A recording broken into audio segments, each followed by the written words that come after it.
The code of the medieval knight, chivalry, reality, and the mythical echoes of samurai honor. Today, we're diving into the world of medieval European knights, their code, their rise, their decline, and why they're often compared to Japanese samurai. The parallels are striking and not at all superficial. In fact, many of them go beyond coincidence, rooted deeply in how both societies structure their warrior elites. So, sit back and get comfortable. We're going to uncover the truth behind the romanticized image of the knight in shining armor. We'll ask, where did knights come from? Why was their code of conduct more of an ideal than a rulebook? And what remains of this once dominant warrior class in modern times? Knights and samurai, two paths to power. Let's begin with their origins, because the similarities between knights and samurai begin even before they ever drew a sword. Both knights and samurai were born as elite warrior classes. In both feudal Europe and Japan, these military men were granted land by their sovereigns in exchange for loyalty and military service. This economic structure ensured that warriors were both militarily capable and economically invested in the state. In Japan, the samurai eventually took control of the government, ruling in various forms through the shogunate system for centuries. Their class status became hereditary, with extremely limited upward mobility. In Europe, however, knighthood remained a class within the broader nobility, prestigious, yes, but not the ruling elite. And here's the twist. European knighthood was far more accessible. Though birth helped, a peasant boy could, under rare but real circumstances, rise to knighthood through valor, service, or royal favor. Even kings could choose to be knights, or be knighted by others. From Roman horsemen to feudal lords, Europe's feudal system didn't emerge from a vacuum. It was, in many ways, a legacy of the Roman Empire. The Roman equites, or elite cavalry, were the spiritual forefathers of the medieval knight. The tradition of a landholding warrior class began to form in late antiquity, especially as Rome began to decentralize. When the Western Roman Empire fell, Germanic tribes, who largely relied on infantry, began adopting the concept of elite cavalry. Kings and lords started granting land to loyal mounted warriors, establishing what would become the knightly class. The horse was key. Like the samurai, knights were first and foremost mounted soldiers. Horses were expensive. Training in cavalry tactics took years. Knights stood out from the masses of footmen and archers not just because of their armor, but because of their mobility, cost, and the prestige of their role. Even linguistically, this legacy is clear. The word cavalry comes from the Latin cabalus, meaning horse. The Russian term Ritsar is derived from the German Ritter, which simply means rider. Armor, rank, and the making of a knight. Contrary to modern imagery, not all knights clanked around in full-plate armor. In fact, armor was a luxury, custom-made, wildly expensive, and often only affordable to the wealthiest. In its early days, knighthood under Charlemagne was more practical than idealistic. It wasn't a religious order or a romantic class. It was a professional rank, elite, well-armed horsemen who pledged service to a lord. But as feudal wars raged and the influence of the church grew, especially during the Crusades, knighthood began to transform. By the 10th and 11th centuries, knights evolved into a cultural and religious institution. Alongside banners and family crests came expectations of honor, piety, and moral conduct. The chivalry code, more ideal than law. And now, let's talk about the fabled chivalry code. Here's the surprise, it didn't really exist, at least not in the way we imagine it. Unlike the samurai's bushido, which functioned almost like a religious code with clear expectations and real consequences, European chivalry was more aspirational. There was no universal rulebook. Every kingdom had its own version. Different knights interpreted the code differently.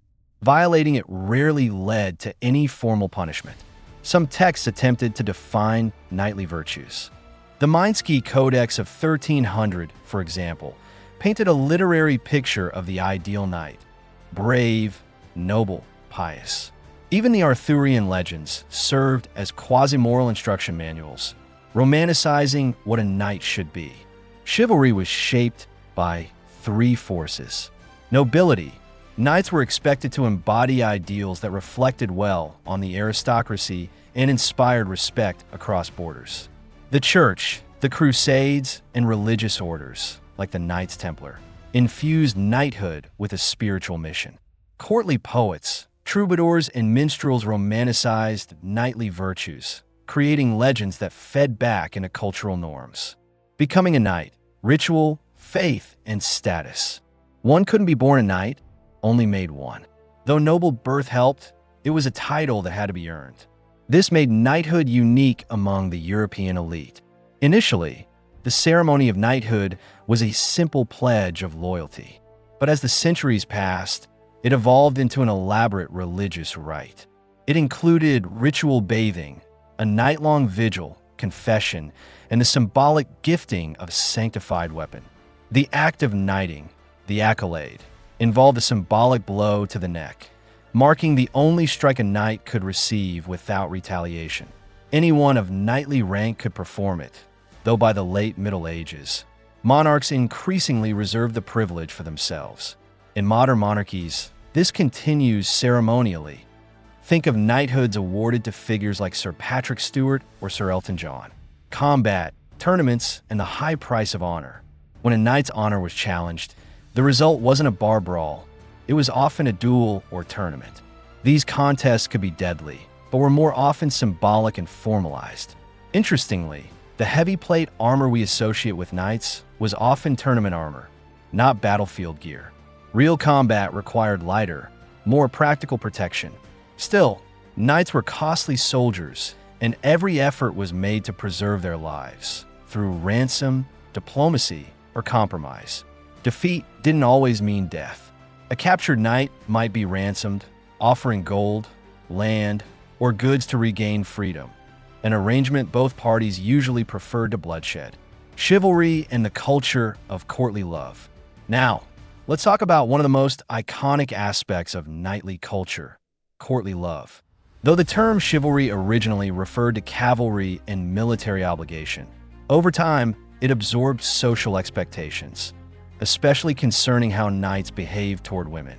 By the 19th century, historians coined the term courtly love to describe this idealized, often platonic devotion to a lady fair. A knight was expected to honor, woo, and revere his chosen lady, often from afar. He composed songs, write poems, dedicate victories at tournaments to her, and dance gallantly at court.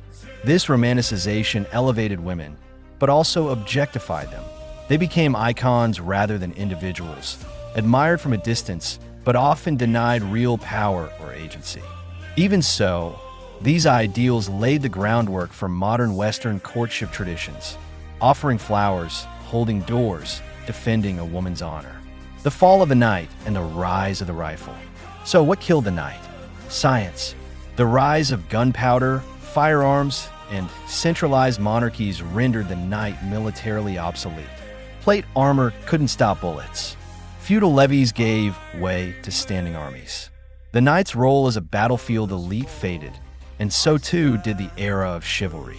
In Japan, the samurai clung to power for longer, but faced a similar fate. Both warrior classes became relics of a bygone world, romanticized but outpaced by modernity. And yet, the idea of the knight endured. Today, titles like Sir still exist in ceremonial form. But more importantly, the values of chivalry, honor, loyalty, gallantry have lingered in cultural traditions. The legacy of chivalry today. Modern culture still echoes knightly ideals. From Hollywood films to children's books, the image of the noble warrior endures. Some chivalric customs, like treating your partner with gentleness and dignity, are celebrated. Others are questioned as outdated artifacts of patriarchy. But the spirit of knighthood, the desire to be brave, loyal, and kind, remains something to aspire to. So, if you ever feel inspired to surprise someone you love with flowers, or step up to defend someone in need, perhaps you're living out a tiny piece of that ancient code, after all. And that's something worth remembering. If you enjoyed this exploration, give it a knightly like And don't forget to check out our other videos about medieval history, samurai culture, and more. Until next time, stay noble.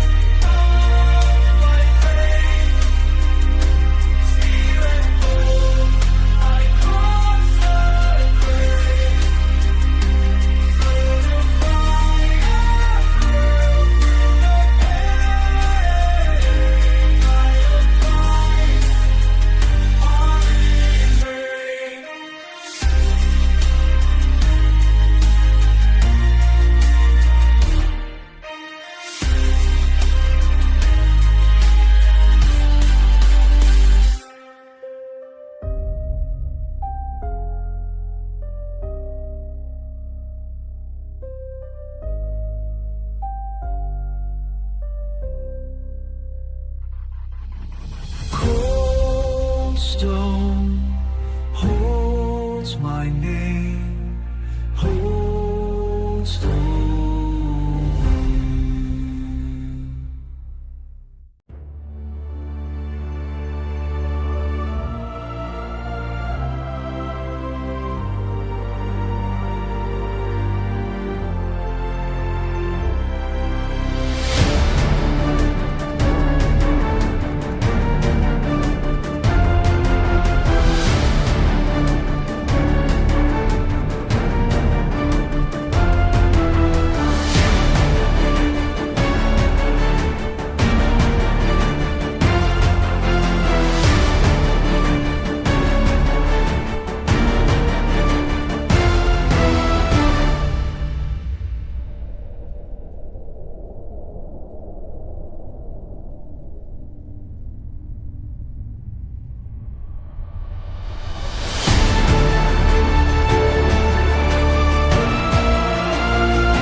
There's a worn stone chapel where the old road bends, where Sir William prayed before his Mass. came too soon, the horn too loud. His banner torn, but the last knight rides alone. The last knight rides alone through fields where his brothers fell. The last knight rides alone.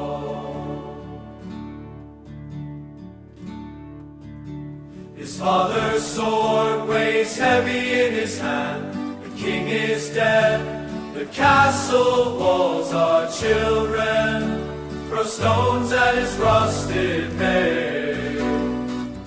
His oath still, the last knight rides alone. The last knight rides alone through fields where his brothers fell. The last knight rides home.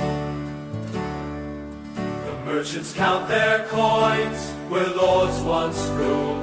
The plowman owns the land he used to know. One kneels when he passes through the town.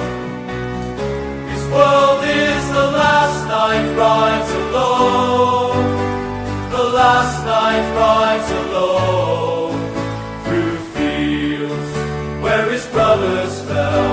The last knight rides alone.